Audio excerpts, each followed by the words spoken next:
Rolls-Royce produces some of the most luxurious cars in the world, and it's a dream for the wealthiest people to own one. But surprisingly, this luxury brand was started by a boy who spent his childhood working in poverty as a laborer. The story begins in 1863 when Henry Royce was born in a small village in England. By the time he was just 4, his father's business had collapsed, leaving his family on the streets.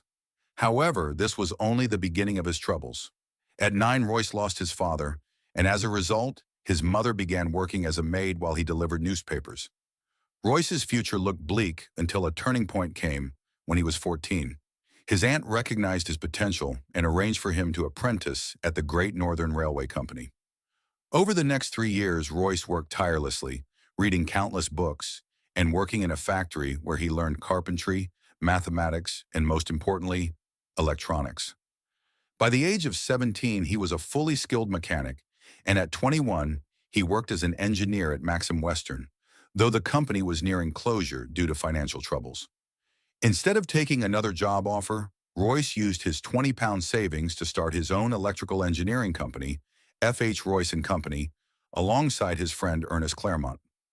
In the beginning, Royce did any work he could to keep the business afloat, from repairing sewing machines to electrical fittings. He soon noticed the rising demand for electrical fittings and lighting, so he began manufacturing R-clamps, bulb holders, and electric doorbells, changing the trajectory of the company. By 1900, the business had reached 20,000 pounds in sales. At 38, Royce had a family and plans to build a large factory. However, in 1901, German and American companies entered the British electronics market, lowering prices and severely impacting his business. His health started deteriorating as the business struggled, and his doctor advised him to get fresh air. Royce purchased a French-made Decauville car, but he found it noisy, with ineffective brakes and prone to overheating, far from acceptable for someone like Royce. He began modifying the car and eventually redesigned it entirely, creating a vehicle far superior to the original. This success inspired him to pursue the idea of building his own cars. He assembled a team and began designing a 10-horsepower, two-cylinder car, which was far superior in terms of quietness, durability, and reliability. On April 1, 1904, Royce tested his car on the road, covering 50 kilometers without a hitch. He built 2 more models, tested and improved them, creating world-class cars. However, Royce didn't have the means to take his cars global. That's where Charles Rolls comes in. Rolls, a passionate motorist, was already running a successful luxury car business and was on the lookout for a British luxury car maker. He saw Royce's cars at an exhibition, was impressed, and told his business partner he had found the world's greatest engineer. Rolls and Royce agreed to form a partnership, and in March 1906, Rolls-Royce Limited was born.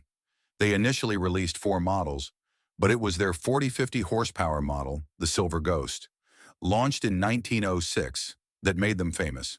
It was known for its smoothness and quietness, earning its name Silver Ghost.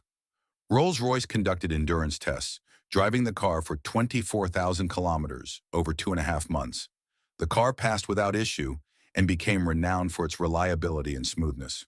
Rolls-Royce also entered racing competitions, setting speed records and gaining prestige. The Silver Ghost became the car of choice for royalty and industrial leaders. But tragedy struck in 1910 when Charles Rolls died in a plane crash, becoming the first Briton to lose his life in an aviation accident. Despite this, the company continued improving the Silver Ghost, increasing its durability and performance. And in 1911, they introduced the iconic Spirit of Ecstasy mascot. Rolls-Royce thrived, but the outbreak of World War I in 1914 brought new challenges.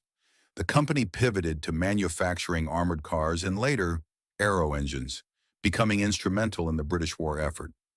After the war, Rolls-Royce focused on both cars and aero engines, launching successful models like the Phantom. Though Sir Henry Royce passed away in 1933, the legacy of Rolls-Royce continued.